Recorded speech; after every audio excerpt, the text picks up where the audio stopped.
Venga, pues hoy es miércoles, Roy Campos, Roy. Hola, Joaquín, buenas Pues a tardes. la pelu, ¿verdad? Fui a la pelota, sí. ¿Y que te traen nomás las tijeras, no? No. Regaña, se las traen aquí. Como bolero. El René Casado y don Pepe Fonseca. Don Pepe. Joaquín, muy buenas tardes, Joaquín. Buenas tardes, don Pepe. Pues mira, yo nomás brevemente quiero abordar el asunto de Torreón, porque me parece que de alguna manera las autoridades están tratando de negar la realidad de que en esta sociedad, desde hace ya varios años, más de los que quisiéramos, los niños y los jovencitos crecen en un ambiente donde la violencia es cotidiana. Entonces, los niños se les vuelve familiar la violencia y no queremos reconocerlo. Y de alguna manera lo que está haciendo el gobierno de Coahuila con el abuelo, que yo no sé si el abuelo o el papá realmente sea el entorno familiar que dicen, a lo mejor sí hay pruebas, pero el hecho es que lo que buscaron fue negar, no, los niños de Coahuila no son así, ¿eh? Aquí, ¿saben por qué? Es que los papás son esto, aquello, lo otro, y por eso es la misma coartada que se usa cuando le disparan a alguien en un restaurante y no piensan que fue porque un psicópata decidió que iba a matar a alguien en ese restaurante. Es lo que yo llamo la muerte civil. Es la segunda. Sí. Dice, no, hombre, lo mataron. En algo tiene que haber al lado. Es lo que está haciendo las autoridades estatales y federales en el caso de este niño. El dolor doble de la pérdida del niño se le suba todo lo demás. A ver. Me parece inmoral lo que están haciendo. Sí. Sin embargo, al darlo a conocer, al niño lo victimiza. O sea, también, ya no es el ogro, él es también víctima. Mira, perdón que voy a hablar de encuestas, pero las encuestas te dicen, que el responsable de lo que pasó es la familia. O sea, y dos, que están de acuerdo en procedimientos como mochila segura, todos esos, los padres de familia están de acuerdo en que se apliquen. Yo creo que hay violación. No estuvieron de acuerdo, ¿eh? No estuvieron de acuerdo ya a la hora que se quiere aplicar. Teóricamente te dicen sí para que a mi hijo no le pase nada, pero cuando dicen, oye, a tu hijo también lo vamos a revisar, no, espérate, a mi hijo no lo revises. Necesidad. Eso es cuando ¿qué necesidad si mi hijo es bueno? ¿No? Revisa a los otros. A ver, como aquí, siempre en todo. Como siempre, claro. En todas las leyes, ¿no? Pero aquí, sí es cierto, es de la autoridad estatal y no solo de Coahuila. También hoy vimos información de la de Durango, porque es La Laguna. Sí. ¿No? Entonces, lo que sí es cierto es que hay un entorno que no es tan raro y un caso que sí es aislado. O sea, no es cierto que ese entorno deba generar esas cosas, porque es un caso aislado en México. O sea, pasó algo cuando ese entorno de violencia en la familia, de la colonia, de videojuegos, series de televisión, películas, todo. Narcoseries. Eso es muy común, pero esto fue un caso aislado. O sea, que no se puede decir que efectivamente esto produce un chorro de contagios de esto. O sea, fue un caso aislado y esperemos que no se vuelva común. Sí. Bueno, pues sí. Mi opinión, Joaquín, es por esto último que dijiste, que afortunadamente sea y siga siendo no un patrón, sino un caso aislado y que no es la constante en México. El hecho también de que es importante a lo que mencionaba don Pepe, que en mi opinión, pues siempre cuidar no las declaraciones apresuradas y partir de supuestos absolutamente, la mayoría de las veces, sin sentido, y hacer votos, sí, porque esto no se vuelva a repetir y trabajar como siempre, sí, en la prevención y sí partir de un reconocimiento que eso hay que dejárselo a los expertos, a los que conocen, sobre todo en ciencias de la conducta, que opinan que sí, sin duda alguna, ahí está la acción y lo contraproducente, hay una perturbación mental o la vía una perturbación mental. En Estados Unidos estaríamos alegando, infortunadamente, si hubieras pasado en Estados Unidos, la alegata sería por qué había tantas armas en la calle. O sea, el asunto de la tenencia de armas. Afortunadamente no, pero eso no lo discuten en Estados Unidos. Bueno, no lo discute discutimos Trump. nosotros. No, ¿Por qué sí, pero ¿no? ellos no. Sí, ahora, también hay una gran diferencia. Aquí son una pistola vieja, calibre 25, y otra, creo que más vieja, calibre 40, que eran de abuelos. Y allá traen asalto. Sí, allá generación. Acuérdate, el que balació el centro comercial del Paso. Se traía un... Sí, pero los debates allá, cuando pasan estos, son otros debates. Pero es un tema que yo creo que ahí se debe cerrar. Pero lo que me sorprende es que en este gobierno sigue atrapado con un grupo que personalmente yo tengo la impresión que el grupo que llegó al sector salud es un grupo de personajes que por alguna razón traen un gran resentimiento contra todo lo que había antes o contra los que estaban antes. Y operan así. La prueba de ello es que esto del famoso INSABI, no le dijeron al presidente, oiga, esto no puede ser de inmediato la gratuidad. Y luego allá anda explicando el subsecretario Hugo López-Gatell, creo que es. Gatell, sí. Anda explicando, bueno, es que va a tener que ser gradual a lo largo del año la gratuidad. ¿Cómo va a entender pero la aquí gente? Me dijo el director del INSABI que no, que ya era gratuita. Entonces, con esas contradicciones, ¿cómo esperan que la gente entienda y no los critique? Oye, ¿y la ausencia del secretario de salud? ¿No existe? ¿No hay? ¿Hay secretario de salud? Fíjate, en algún momento tuvo una mala intervención pública cuando habló mal de los padres de los niños con cáncer. Sí. ¿No? Fue muy desafortunado.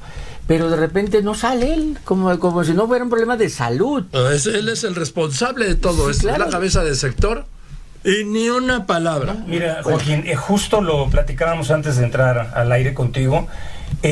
Esa no aparición, esa ausencia algo que tú dices, sí, y que algo o mucho comunica por parte del secretario. Igual por parte del director del INSABI. Decíamos, en una entrevista demuestra, sí, en mucho, que el aspecto técnico del funcionariado, y en este caso de ellos, no tienen claridad conceptual y que adolecen de un problema que dijimos la semana pasada, que es no nada más en las mañaneras exaltar la propaganda y la gesta y una epopeya de la Cuarta T, sino informar y comunicar, a más de que están en los hechos demostrando una concepción, en principio, de equivocada de una política pública tan importante y vital y central como es esta, y además el tener que reconocer que toda política pública, Joaquín, tanto en la teoría como en la práctica, lo primero es, la política pública tiene un diseño, una concepción, una evaluación, una supervisión y una supervisión del curso de acción para ir ajustando en el tiempo. Entonces tienen que estar dispuestos a rectificar y a ajustar. El presidente ¿quién va a rectificar, López Obrador, por Dios? pocas veces rectifica y pocas veces claro, y vimos en una mañanera dos cosas que rectificó. Lo del avión, porque es una rectificación lo que hizo del avión, y lo de la salud, donde dijo, ténganme paciencia y esto se va a lograr tarde o temprano. Pero justo lo hace el mismo día donde a las horas se va a reunir con los 32 gobernadores. Porque tú dices que no les comunicó al salud y tampoco los gobiernos estatales que tenían que estar metidos en este tema. Y de repente, ahí alegaron y varios, no te doy mi hospital, no le entro, no voy a entrar. Y de repente todos los gobernadores, bueno, sí le entro, hay que apoyarlo, hay que ver hasta dónde llega. Pero tuvo que primero, antes de reunirse con ellos, rectificar y decir, no está bien organizado y ténganme paciencia. Y luego ya se reunió con los 32 gobernadores. Sí, y ¿sabes cuál fue el tema ausente en la mesa? No hablaron ni de eso ni de seguridad. No hablaron, de seguridad sí hablaron. De seguridad sí, porque pero una no reunión de previa. salud. No hablaron de salud. De salud, claro. El tema de salud, que ese para mí, en ese momento es el problema más grave que la seguridad. Y lo quiso resolver con la mañanera, rectificando, diciendo ya está resuelto. Pero un error autoinfligido, Joaquín. La gran ineficiencia, se refleja la gran ineficiencia del equipo que tiene el sector salud y que no va a rectificar porque no quiere hacer cambios. Porque cambios es muestra de que se equivocó al escoger gente. Pero mira, está más claramente Hugo López-Gatell ante la insistencia. Hoy en la mañana había padres de familia allá afuera que en algún hospital de Iztapalapa no hay medicinas para niños con cáncer.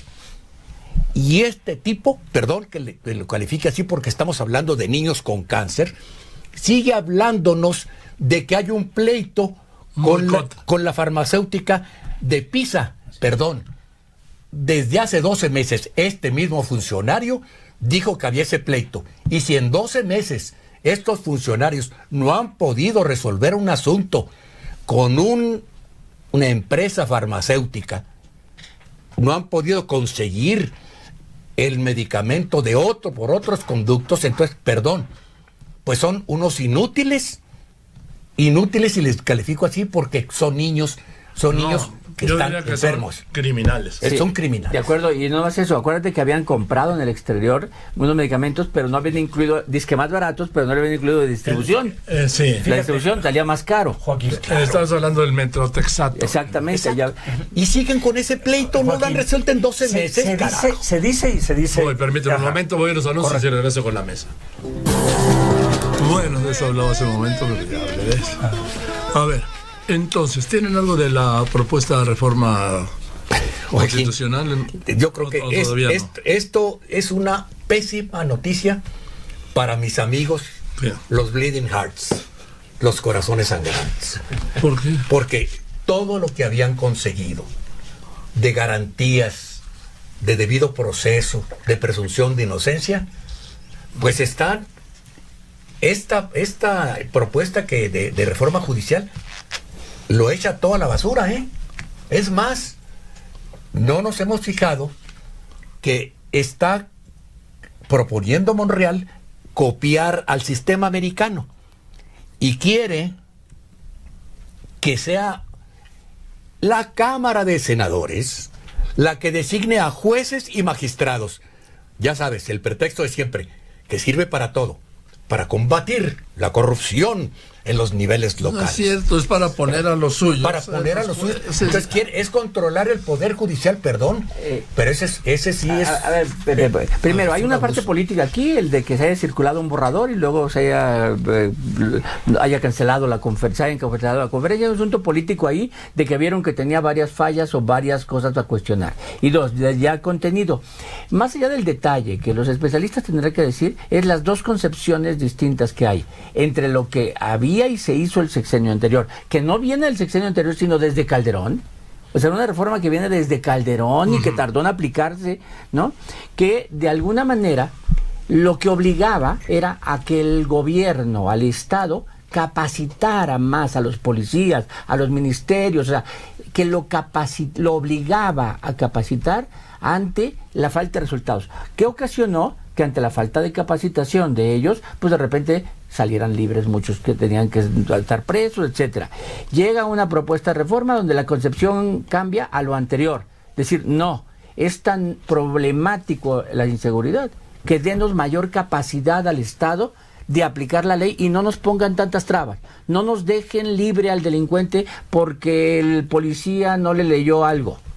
Entonces, es el problema de concepción. Uno te obligaba a ti, Estado, a capacitar jueces, ministerios públicos, eso fue abogados. El tránsito de... Claro. Y lo quita. Nuevamente cambia la concepción a una concepción de dame más poder a mí, Estado. Ese es el cambio de concepción que hay. Elimina jueces de control, etcétera.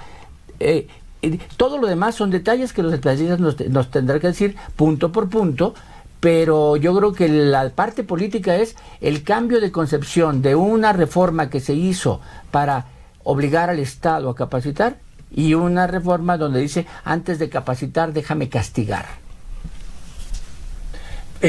Tu opinión avala justo lo que acaba de decir don Pepe y Joaquín. Con toda tu explicación como conclusión está justo eso de lo que hablaban. La búsqueda, ¿sí?, y la necesidad para la gestión, entre comillas necesidad, por parte de un gobierno y del Estado en general, de tener mayor control sobre ellos, ¿sí? Nada más que en el corazón de esto está a lo que hace referencia don Pepe, ¿sí? La importancia, y que también lo platicamos antes, la importancia del debido proceso y de la presunción de inocencia, que es piedra de toque. Bien, nada más una conclusión muy breve. Nada más, este cambio que hiciste tú de temas del INSABI a la parte judicial y penal es el cambio que vamos a ver en las discusiones hoy. Vamos a ver mucha gente hablando sobre este tema. Gracias, Roy. René. Buenas Joaquín, tardes. Gracias. para la cuestión de rectificar, cuando se tiene que rectificar en políticas públicas, se dice bien y dicen los que saben que la inteligencia es la habilidad de adaptarse a nuevas situaciones y ser capaz de criticar los propios actos o los propios supuestos. Gracias, René. Gracias, Ya Joaquín. te ganó la frase, don Pepe. No, porque, mira, vivimos en un mundo y en un mundo político de nostálgicos y yo tengo dos frases. Una, dice Joaquín Sabina, no hay nostalgia peor que añorar lo que nunca jamás sucedió. Así es. Y la otra, de resentimiento. El resentimiento es como tomarse un veneno y esperar que le haga daño a la otra persona. Muy bien. Gracias don Joaquín. Pepe, René. Gracias, Roy, Joaquín. eso es todo. Gracias.